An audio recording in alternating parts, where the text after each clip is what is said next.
ये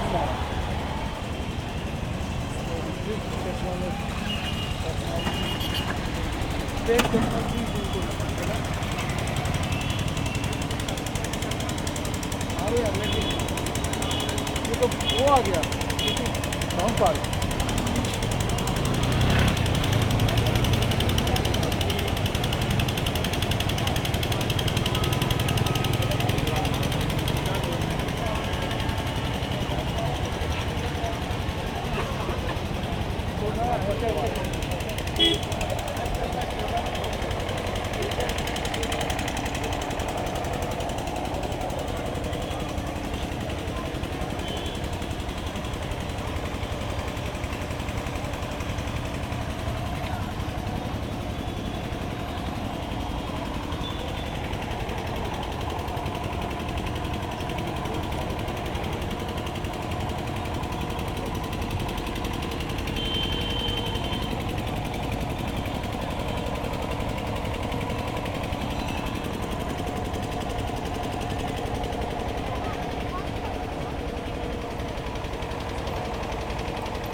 बचाने के चक्कर में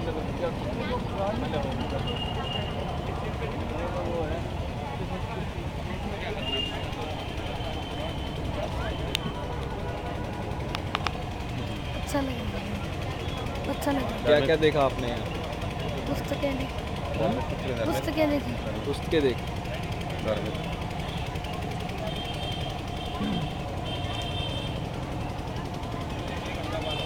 तो भी चलेगा ना। हाँ जी।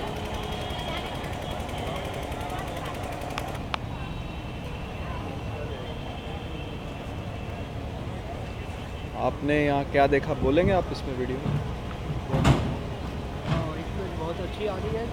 इसमें ये देखिए जो आजकल का जो वर्तमान है उसमें जो हम जिस चुनौतियों से लड़ते हैं और क्या क्या हमें उनका सामना करने के लिए क्या क्या करना चाहिए, और विज्ञान जिस तरह जो दवाइयाँ बन रही हैं अवांछनीय नामों से, क्या क्या उनमें दवाइयाँ होती हैं क्योंकि अलग अलग नामों से बना देते हैं और उनका प्रयोग अलग अलग गलत होता है। जैसे एल्ब्रेक्स की गोली है, वैसे स्लीप इंड्यूसिंग है, लेकिन इसका उपयोग गलत बच्चे करते हैं, गलत जैसे नशा करने के लिए।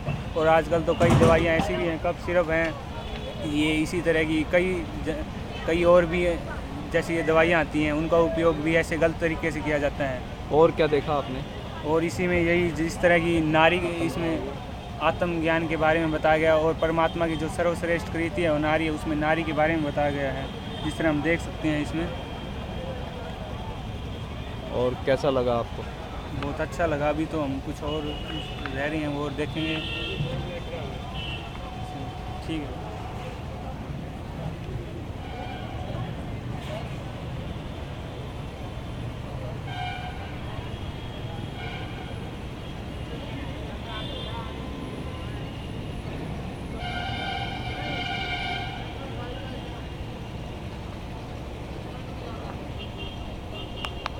अच्छी अच्छी बुक्स हैं यहाँ पे बहुत सारी, यहाँ पे बहुत नॉलेज वाली हैं।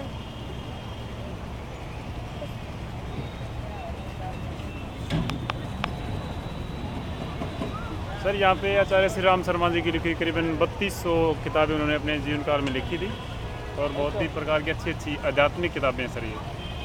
काफ़ी इंटरेस्ट हर विषय पे उन्होंने बड़े गहन चिंतन के साथ लिखा है। हर प्रकार के टॉपिक पे, सामाजिक जितने भी टॉपिक हैं हर विषय पे उन्होंने लिखा है सर। श्री राम आचार्य शर्मा जी की लिखी हुई सारी किताबें हैं। वेदों का उन्होंने अध्ययन किया, वेदों के बारे में उन्होंने लिखा, यानी इवन कोई भी ऐसा टॉपिक नहीं है जिस पे उन्होंने ना लिखा हो। तो पहले कोई ऐसा आपने किताब का मेला ऐसा देखा था पुस्तक? नहीं, इससे बढ़िया मुझे मेला आध्यात्मिक किताबों का ऐसा मेला मुझे कहीं पहले मैंने कभी नहीं देखा। कितने लोगों को आपने बताया इसके बारे में? किसके बारे में सर?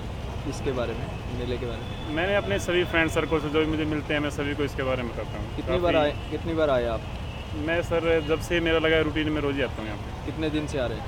मैं करीबन 3-4 दिन से आ रहा हूँ। डेली आ रहा हूँ? हाँ जी, हाँ जी।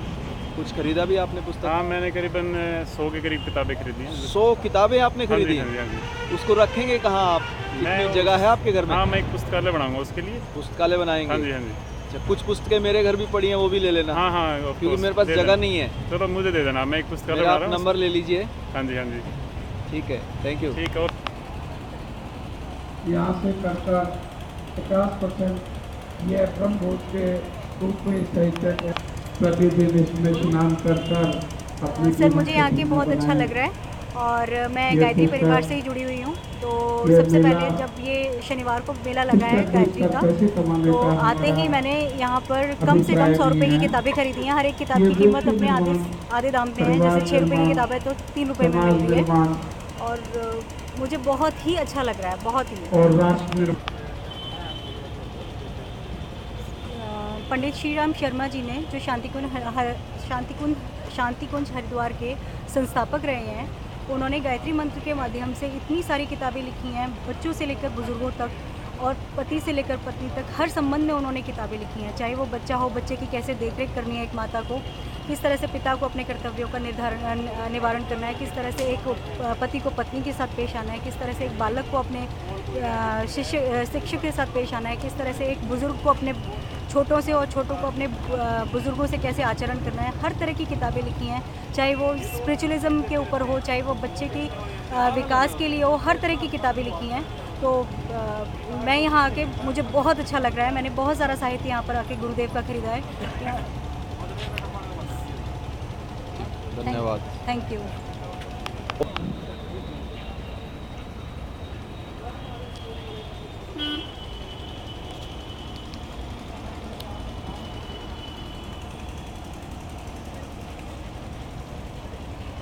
हाँ जी, बताइए आप। 83 में मेरी मिसेज एक्सपायर हो गई। लंबी बात कर दूं कि नहीं, छोटा संक्षेप में बताइए। संक्षेप में बताइए, फिर बाद में लंबा ले लेंगे। मैं बेसिक तौर पर कम्युनिस्ट था। कॉमरेड दुर्गादास के नाम से मशहूर था रेल के अंदर, और भगवान की हस्ती को बिल्कुल नहीं मानता। जहाँ आदमी का अकल काम करती है वहाँ तक तो वो कहता मैं, इसके आगे क्या है वो बोलता फिर भगवान है, वो जहाँ मुझे पता नहीं। यानी इस बेसिक बात को मैं जानता था। मिसेज एक्सपायर होने के बाद मेरा तवाज़ुन बिगड़ गया। मैं शांति कुंज नहीं गया था, ना मुझे शांति कुंज का पता था। मैंने सप्तऋषि आश्रम 1957 में देखा था। मैं सप्तऋषि आश्रम जा रहा था, रास्ते में शांति कुंज आया। मैंने देखा भाई तेरी ज़रूरत है, यानी वो मटेरियलिस्टिक भाषा जो थी भाई तेरी ज़रूरत है, शांति की ज़रूरत है। मैं बस वाले से कह के वहाँ बस रुकवाई, उतरा, अंदर गया। दोनों तरफ गुलाब के फूल लगे हुए थे। यूँ अंदर गया, गुलाब की नेचुरल खुशबू मेरे दिमाग में चढ़ी। उस वक़्त मुझे नहीं पता था कि अध्यात्मक चीज़ है कुछ, मुझे नहीं पता। मैं गुलाब की नेचुरल खुशबू आ रही है और तेरा दिमाग ठीक होता जा रहा, जूं जूं आगे बढ़ा। और आगे आते तक स्वागत कक्ष जहाँ बना है वहाँ आते तक मेरा तोज़न बिल्कुल ठीक हो गया। मैं पूछा हाँ भाई यहाँ बड़ा चौधरी कौन है, क्यों नाम है। कभी ऐसी जगह गया था, कामरेड डांगे से मिलने गए हैं, कामरेड डांगे मिलने आया है। अच्छा। हमें इतना पता था इससे दर्शन करने जा रहे हैं, दर्शन करने आ रहे हैं, ऐसा कुछ बात नहीं थी। तो आगे हमने पूछा भाई यहाँ बड़ा चौधरी कौन है, क्या गुरु जी हैं। आगे आगे आगे आगे वो मिश्रा जी मिल गए, डंडा हाथ में लिया हुआ घूम रहे। पहुँच गया हूँ, कहाँ के बाचियों ये है वो बैठाया उन्होंने, कहने लगे सवाल एक आध पूछिए बाद में, पूरा तो करने कैसे कैसे आए हो। मैं कहा जी मिलना है। कहने लगे मिल। उन्होंने बड़े प्यार से पकड़ा और सब में लोग जिस तरह से बाहर निकालते हैं ऐसे निकाल दिया बाहर। सब पीछे। हम बाहर निकले। मैं भाई इस मोटू राम ने तो बेइज्जती कर दी। हमारा दिमाग और ख़राब हो गया। मिसेज एक्सपायर हो गई थी, 2 बच्चे 10वीं में पढ़ते थे, लड़कियां, लड़का KG में था। दिमागी तवाज़ुन बिगड़ा हुआ था। मैं भाई आज ये 2 फैमिलियां, एक भोपाल से एक पटना से आई हैं, ये मिलने आई हैं। मैं भी मिल के जाऊँगा, देखी जाएगी। मैं वहीं घूमता रहा। जब 2-2.5 घंटे वहाँ घूमा, मिश्रा जी ने मुझे बुला लिया। फिर वही सवाल कहाँ से आए हो, कैसे ये करी बात। कहने लगा मैं मिलवा दूंगा, एक शर्त है आप बोलेंगे नहीं। मैंने बोलना काहे को, मैंने तो मत्थे लगना। कोई अच्छा आदमी मिल जाए तो मेरे 2-4-10 दिन ठीक निकल जाए। हो सकता है इतना अच्छा मिल जाए ज़िंदगी सफल हो जाए। तो मैं इस इरादे से वहाँ गया था।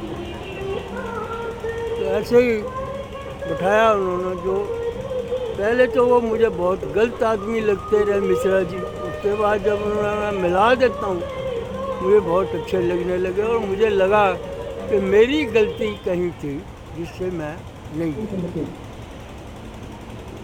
कॉमरेड, एक सवाल आपसे पूछूंगा मैं। आपके मन में आस्था जग गई है भगवान और धर्म के? 100% जगी, ईश्वर के प्रति? 100%। अच्छा, ऐसी बात नहीं, 100%। अच्छा, उसके बाद यानी ये मैं फूलों का हार पहन के इतना खुश नहीं होता था जितना अब मैं वैसे ही मस्त रहता हूँ, खुश रहता हूँ। यानी ये आपको एक्सपीरियंस बता रहा हूँ अपना। तो प्रसन्न हूँ यहाँ। आपने एज ए जैसे आप पहले कॉमरेड थे, आपने पॉलिटिक्स में किया होगा या यूनियन में किया होगा, तो वहाँ पे आपकी क्या उपलब्धि रही? वहाँ पर खूब हार पहनता था जी, खूब लोगों की सेवा करता था, लिखा पढ़ी, डिफेंस ये वो, लोगों को इकट्ठा भी कर लेता था। कितनी आप कॉमरेड डांगे के साथ भी रहे हैं? डांगे के कितनी साथ। उम्र रहे आपकी? इस वक्त मेरी 79 है। 79। तो आज़ादी की लड़ाई में भी आपने किया होगा काम? आज़ादी की लड़ाई में 47 में फादर मेरे ले आए थे लाहौर से मुझे। अच्छा। जींद में शटल हुई। तो अभी क्या आप शांति कुंज में वहीं सेवा करते हैं? हाँ जी, घर पे नहीं जाते? घर पे भी जाता हूँ, शांति कुंज भी जाता हूँ। साल में तर्पण एक दफ़ा ज़रूर करके आता हूँ साल में, और पूरे कुंबे को ले जाता हूँ, दोनों। तो बाकी आप क्या मतलब संदेश देना चाहेंगे देश के नाम? देश के नाम। जैसे आपने मतलब राजनीति में भी सेवा की और यूनियन में और इसमें आपकी जो कम्युनिस्ट पार्टी थी उसमें भी आपने सेवा करी, अभी शांति कुंज में सेवा कर रहे हैं, तो उसमें क्या आप संदेश देना चाहेंगे आपके जो अनुभव से? मैं तो जो सर मोहम्मद इकबाल का एक शेर है, बरसों रहा है दुश्मन दौरे जमा हमारा, मिट्टी नहीं हस्ती कुछ बात है ऐसी। तो इस बात पर मैं कहूँ अब पूरा यकीन हो गया। मैं पहले यूँ समझता था ये हिंदू लोग ड्रामेबाज हैं, नक्शेबाजी ज़्यादा करते हैं, कोई नाच रहा है, कोई गा रहा है, कोई तलवार घुमा रहा है, कोई मुद्गल घुमा रहा है। मैं कहा ये ड्रामा ज़्यादा करते हैं, मंत्र जाप कम करते हैं। तो अब मुझे वो दूसरी बात है कि स्वरूप बदल गया। अगर गुरुजी को कोई पढ़े तो उसको पता लगता है कि अध्यात्मक असल में अध्यात्मक क्या है। ये प्रज्ञा पुराण की कथा हो रही है, इसमें बहुत स्पष्ट लफ्ज़ों में उन्होंने बताया, जो कि मेरे एक्सपीरियंस में बिल्कुल सही 16 आने उतरा हुआ। और मैं मतलब है बिल्कुल प्रसन्न हूँ। और जो आदमी गायत्री उपासना करता है तो उसको कोई ज़रूरत नहीं है कहीं मत्था रगड़ने की, कहीं जाके कुछ करने की। चुप करके करता रहे और जो मन में सोचेगा वो आप हो जाएगा। यानी जाके कहीं कहने की ज़रूरत नहीं है, मुंह से भी बोलने की ज़रूरत नहीं। ये मेरा मना किया, जो मैंने चाहा वो हो गया। और प्रभावित मैं यहाँ हुआ कि पहला लफ्ज़ वहाँ पढ़ा मैंने व्यक्ति निर्माण, दूसरा लफ्ज़ वहाँ पढ़ा वशिष्ठ टेंट शेड है उस व्यक्ति निर्माण परिवार निर्माण। तो व्यक्ति निर्माण मेरा है जी, परिवार निर्माण हो गया। दोनों लड़कियां मेरी ठीक हैं। बेटा बैंक में मैनेजर है, पोता हो गया और बहुत ठीक आ गई है। जो इस उम्र में होना चाहिए वो मतलब ठीक है। और मैं प्रसन्न हूँ। ये नहीं कह सकता मैं बोर हो रहा हूँ या मेरे में डिप्रेशन आ गया है या मैं क्या करूँ अभी यूँ है, ऐसा कुछ बात नहीं है। बिल्कुल मस्त रहता हूँ, ठीक रहता हूँ। और सेहत बीपी ज़रूर हो गया था 68 में, फिर एक अब अटैक हुआ था, वो मेरी गलती से। तो वो मैं शांति कुंज से दवा पांडे जी ने दी, आंवला, मलट्ठी और गिलोय, ये मॉर्निंग में लेता हूँ। 1 चम्मच, आधा चम्मच ये, आधा चम्मच। और कभी पेट गड़बड़ कर जाए तो छोटी हरड़ ले लें, बाकी ठीक रहता है। ठीक है, धन्यवाद।